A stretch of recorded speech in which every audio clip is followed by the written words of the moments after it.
अध्यक्ष महोदय, कमेंटमेंट में, क्रेडिबिलिटी में आपका कोई जवाब नहीं। नहीं, ये नहीं गिरा मैं। लेकिन दाईं तरफ वाले लोगों का थोड़ा हिसाब किताब अलग है। अध्यक्ष महोदय, मैं धन्यवाद देता हूं आपका कि आपने बहुत महत्वपूर्ण घटना पे मुझे बोलने का अवसर दिया है। संभल जो इसलिए जाना जाता था कि भाईचारे के साथ वहाँ रहते हैं लोग, वहाँ अभी से नहीं, सदियों पुराना भाईचारा हजारों साल से इसी तरह रहते आए हैं। लेकिन अचानक ये जो घटना हुई है, ये सोची समझी रणनीति के तहत वेल प्लान्ड हुआ है और वहाँ के भाईचारे को गोली मारने का काम हुआ है।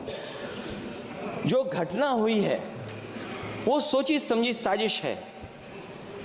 वहाँ जो खुदाई की बात लगातार अध्यक्ष महोदय देश में कोने कोने पर भारतीय जनता पार्टी और उनके सहयोगी और समर्थक, शुभचिंतक बार बार खुदाई की जो बात कर रहे हैं अध्यक्ष महोदय, ये खुदाई जो है हमारे देश का सौहार्द, हमारे देश का भाईचारा, हमारे देश का गंगा जमनी तहजीब को खो देगा।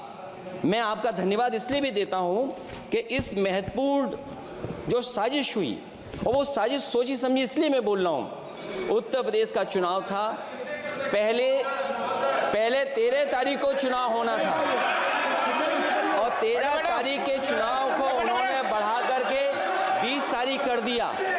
और इस जो घटना है मैं आपके सामने पढ़ना चाहता हूं। अध्यक्ष महोदय, ये यात्रा रुकी क्यों नहीं है? यात्रा ले जाओ दूसरी तरफ।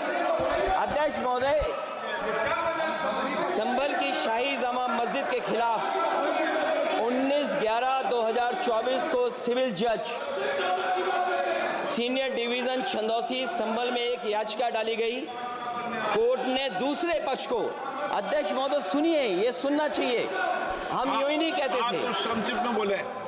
अध्यक्ष महोदय, हम यूं ही नहीं कहते थे कि संविधान ये मानती नहीं सरकार। हम यूं ही नहीं कहते थे कि संविधान नहीं मानती। जब प्लेसेस ऑफ वर्शिप एक्ट है, प्लेसेस ऑफ वर्शिप एक्ट है, हम बनते तो बहुत कुछ हैं।